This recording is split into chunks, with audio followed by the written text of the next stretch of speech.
L'automobile est sans conteste l'un des plus grands succès commerciaux du XXe siècle. Elle fait partie désormais de notre quotidien dans la majeure partie du monde. Certains modèles sont même devenus des icônes, comme la Ford T.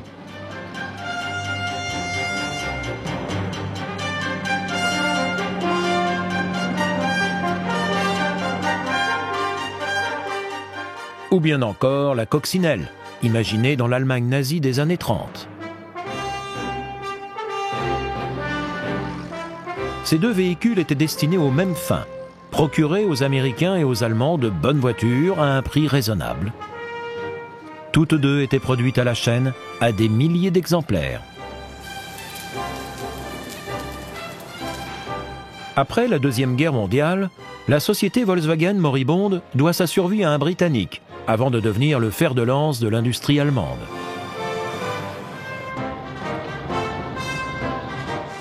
Quelques années plus tard, la Cox est la voiture la plus vendue de tous les temps.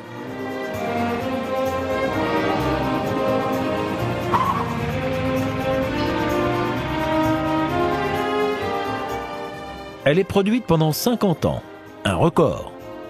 Symbole de la jeune génération dans les années 60, c'est une voiture mythique. D'autres modèles sont carrément boudés par les clients, comme la Ford Edsel, destinée aux jeunes cadres des 50s. Sa ligne révolutionnaire laisse les consommateurs de marbre. Pas de chance, son lancement coïncide avec une récession du marché automobile. Le projet est un ratage coûteux. La DeLorean affiche elle aussi un style révolutionnaire. Sortie en pleine crise, c'est un échec commercial cuisant. Pas pour John DeLorean, son créateur, mais pour le gouvernement britannique, qui a injecté l'équivalent de quelques 80 millions d'euros d'argent public dans le projet, sans s'assurer de sa viabilité.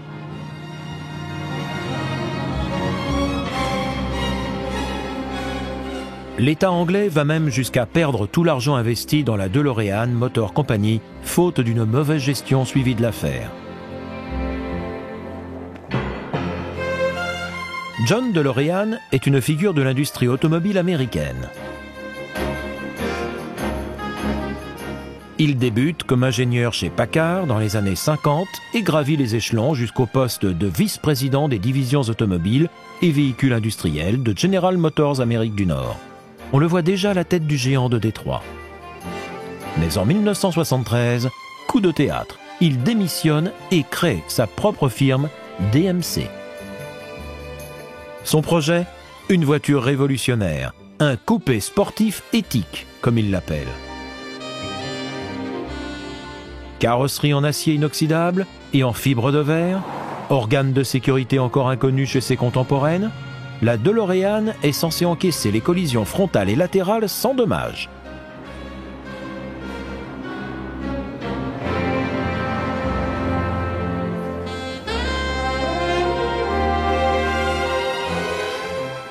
Ces portes papillons inédites sont prévues pour s'ouvrir d'un simple effleurement.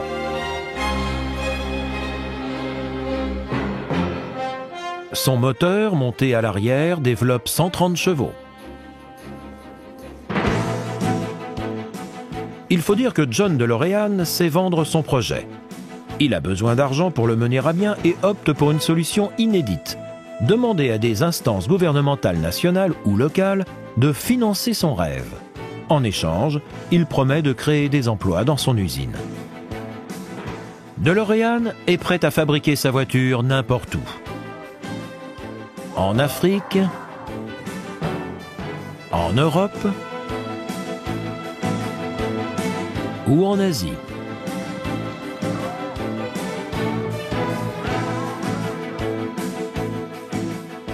Porto Rico et l'Irlande sont un moment intéressés.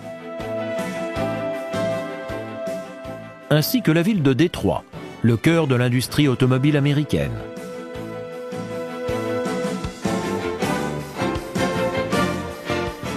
Finalement, en juin 1978, DeLorean propose au gouvernement britannique d'installer son usine en Irlande du Nord.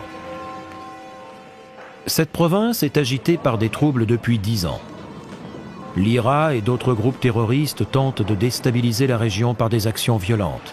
les protestants répliquent de la même façon.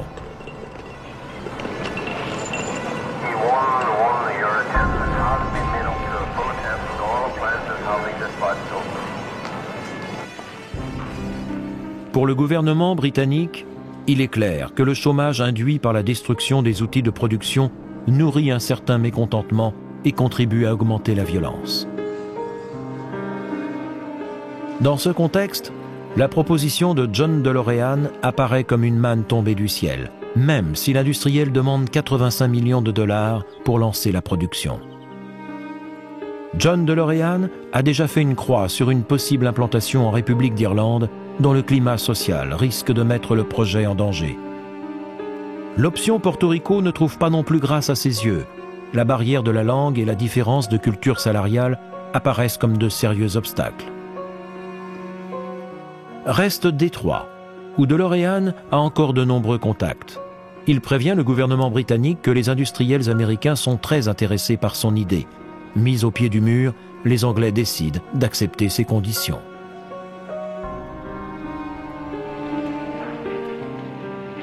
Ils y voient le moyen de stopper l'hémorragie d'emplois qui mine l'Irlande du Nord. La province est frappée par une violence quotidienne qui pousse un associé new-yorkais de la DeLorean Motor Company à se retirer, privant la société de 18 millions de dollars. Prêts à tout pour que l'affaire se fasse, les Anglais acceptent d'allonger la différence et investissent au total 100 millions de dollars dans le projet. L'affaire doit être conclue en quelques jours. Les Britanniques sont aveuglés par l'urgence de réduire le chômage et de restaurer la paix civile en Irlande du Nord. Dans leur empressement, ils omettent de vérifier les garanties de la DeLorean Company, une erreur qui s'est avérée très coûteuse. Une mission d'étude gouvernementale est envoyée aux États-Unis pour enquêter sur la société. Elle se cantonne à une simple investigation à New York, sans consulter les institutions financières américaines ou le milieu automobile pour recueillir d'autres avis sur le projet.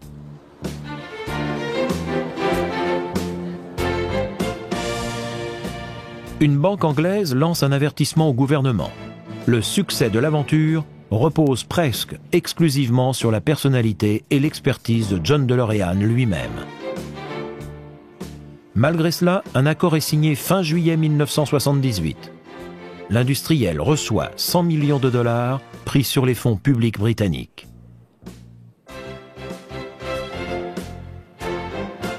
En échange, il promet de réaliser 2000 embauches en 5 ans et de reverser ses royalties à l'agence pour le développement en Irlande du Nord sur chaque voiture vendue.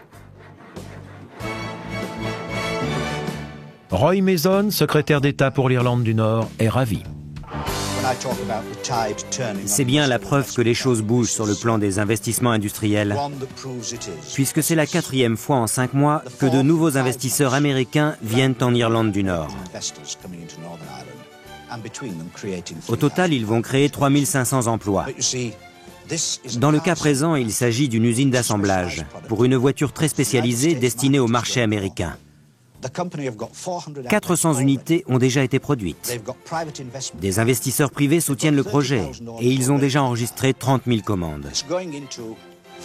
Pour la première fois, on investit dans une région touchée par un très fort taux de chômage. L'usine est implantée à l'ouest de Belfast, une région extrêmement touchée par les violences.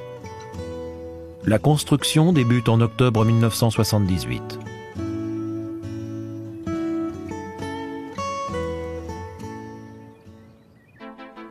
DeLorean signe un accord avec la compagnie britannique Lotus qui doit développer le châssis en Y, les suspensions et la coque en matériaux composites. Sans cet apport, impossible de créer une chaîne d'assemblage efficace.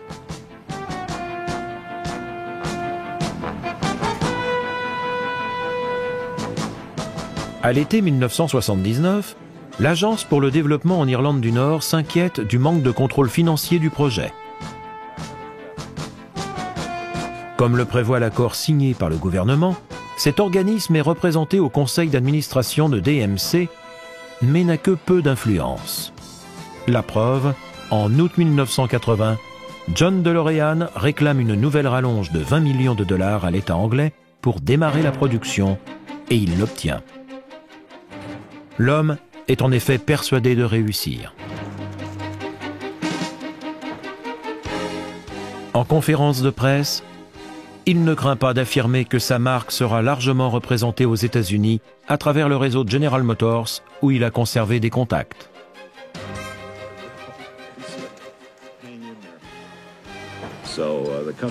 Notre société est en bien meilleure santé financière qu'auparavant.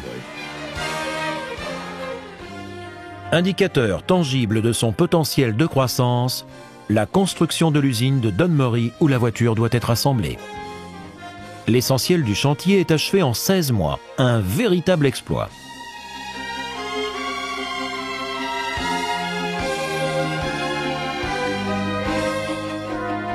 En février 1981, la production de la DeLorean peut enfin commencer. Les parkings de l'usine ne tardent pas à se remplir de voitures tout juste sorties de la chaîne. Les premiers exemplaires sont expédiés aux États-Unis, où la marque doit débuter sa carrière. Pour les autres pays, il faut encore attendre.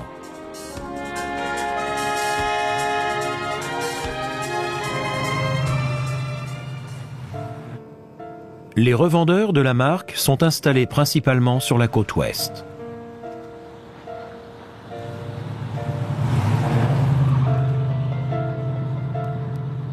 Le bilan ne se fait pas attendre. La voiture ne trouve pas son marché. Son prix, 25 000 $, la place bien au-dessus de ses concurrentes. Sa finition en métal brossé et ses porte-papillons ne plaisent pas. De plus, le marché automobile est en pleine crise et les modèles de sport sont particulièrement touchés. Et ce n'est pas tout. 6 mois après le début de la production, DeLorean a déjà réalisé le total des 2000 embauches promises à l'État britannique. Mais la formation de ce personnel non qualifié n'a pas suivi. Résultat, la qualité des modèles expédiés aux États-Unis laisse à désirer.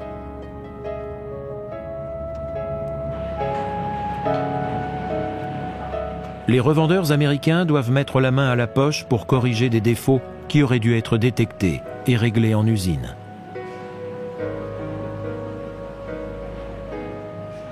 La crise de confiance est inévitable. Pour ne rien arranger, le train de vie des directeurs de la DeLorean Company est montré du doigt. John DeLorean lui-même est accusé de jeter l'argent par les fenêtres en aller-retour coûteux entre le Royaume-Uni et les USA en Concorde. Son patrimoine fait également l'objet de critiques, alors que les finances de la compagnie sont dans le rouge.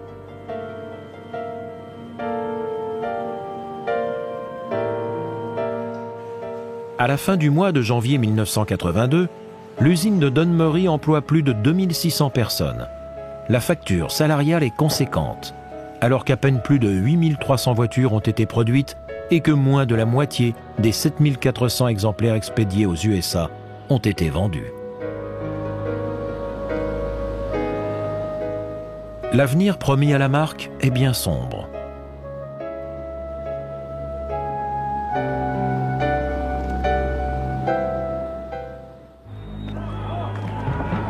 La création de milliers d'emplois et l'action du gouvernement en Irlande du Nord n'ont pas contribué à étouffer la violence. Au contraire, en 1981, des terroristes de l'IRA entament une grève de la faim en prison pour obtenir d'être traités comme des prisonniers politiques. Des manifestations de soutien s'organisent.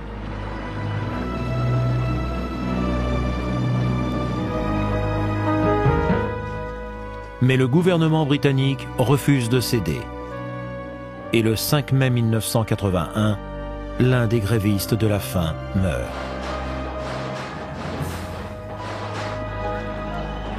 Cette issue dramatique déclenche des émeutes. Les locaux de DMC à Belfast sont endommagés.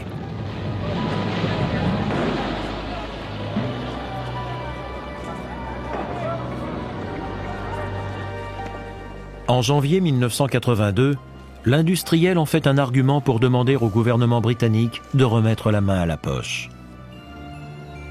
Aussitôt, l'État commande à l'une des meilleures sociétés d'audit de Londres une enquête financière sur DMC.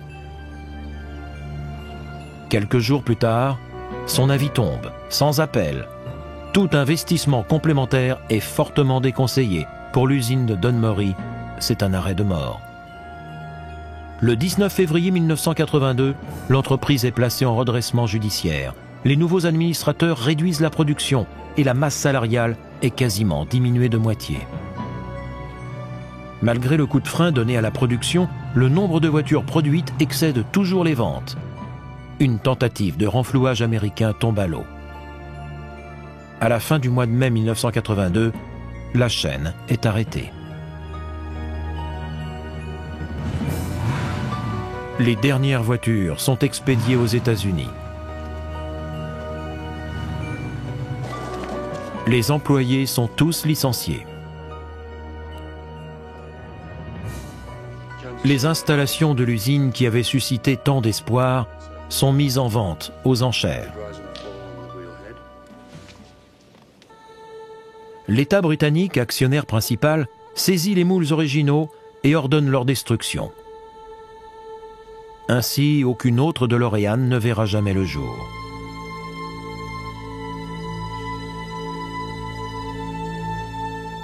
L'usine de Dunmurry n'est plus qu'une coquille vide, peuplée de quelques fantômes.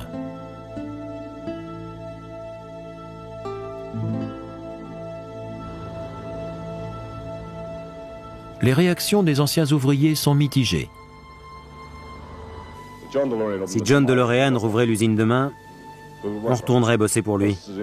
Parce qu'il est le seul à être venu ici nous donner du travail. Alors s'il revenait, on le suivrait. Si vous aviez John DeLorean en face de vous, que lui diriez-vous? Je lui enverrais mon poing dans la figure.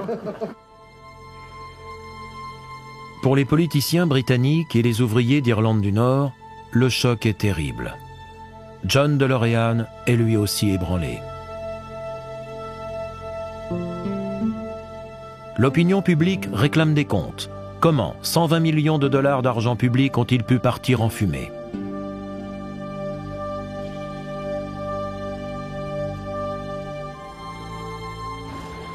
À Londres, la Cour des comptes mène l'enquête. Son verdict est sans appel. Le projet DeLorean est l'un des cas les plus graves d'abus de biens publics portés à la connaissance de la Cour, ainsi qu'un détournement de fonds choquant.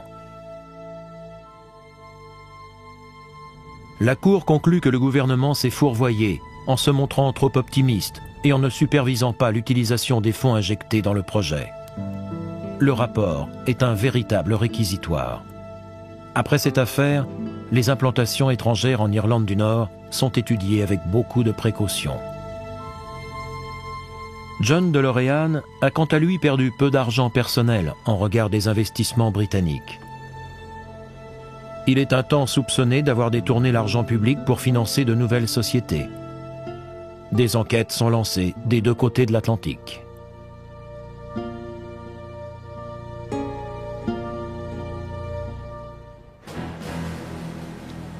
Contre vents et marées, l'infatigable homme d'affaires tente de lancer un nouveau concept automobile. Mais il ne parvient pas à réunir un tour de table.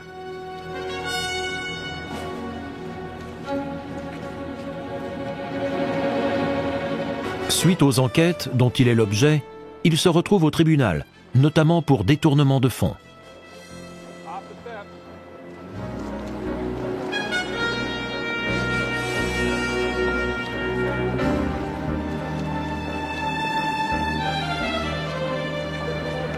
Il parvient sans encombre à prouver son innocence pour chacun des faits qui lui sont reprochés.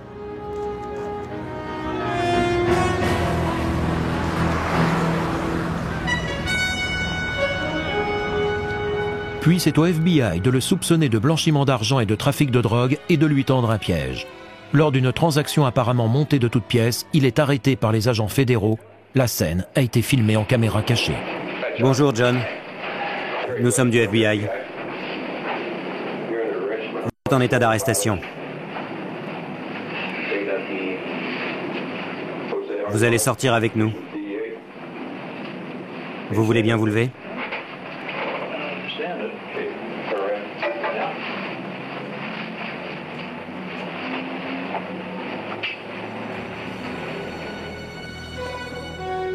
Une fois encore, John DeLorean balaye les charges retenues contre lui. Et sa voiture d'avant-garde n'est pas tombée dans l'oubli.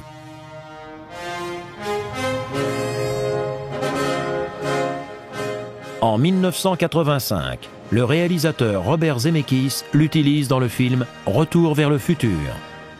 Et la DeLorean reprend sa place en haut de l'affiche.